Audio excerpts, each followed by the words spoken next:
জয় যীশু। তৎকালে যীশু যোহন দ্বারা বাপ্তাইজ হইবার জন্য গালিল হইতে জর্দনে তাহার কাছে আসিলেন। কিন্তু যোহন তাহাকে বারণ করিতে লাগিলেন, বলিলেন, আপনার দ্বারা আমারই বাপ্তাইজ হওয়া আবশ্যক, আর আপনি আমার কাছে আসিতেছেন।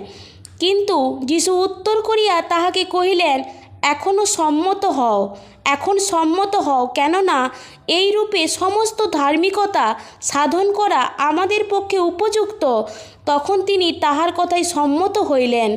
পরে যীশু বাপ্তাইজ হইয়া অমনি জল হইতে উঠিলেন, আর দেখো, তাহার নিমিত্ত স্বর্গ খুলিয়া গেল, এবং তিনি ঈশ্বরের আত্মাকে কপতের ন্যায় নামিয়া আপনার উপরে আসিতে দেখিলেন। আর দেখো, স্বর্গ হইতে এই বাণী হইল, ইনিই আমার প্রিয় পুত্র, ইহাতেই আমি প্রীত। তখন যীশু দিয়াবল দ্বারা পরীক্ষিত হইবার জন্য আত্মা দ্বারা প্রান্তরে নীত হইলেন। আর তিনি 40 দিবারাত্র অনাহারে থাকিয়া শেষে ক্ষুধিত হইলেন। তখন পরীক্ষক নিকটে আসিয়া তাহাকে কহিল, তুমি যদি ঈশ্বরের পুত্র হও, তবে বলো, যেন এই পাথরগুলা রুটি হইয়া যায়।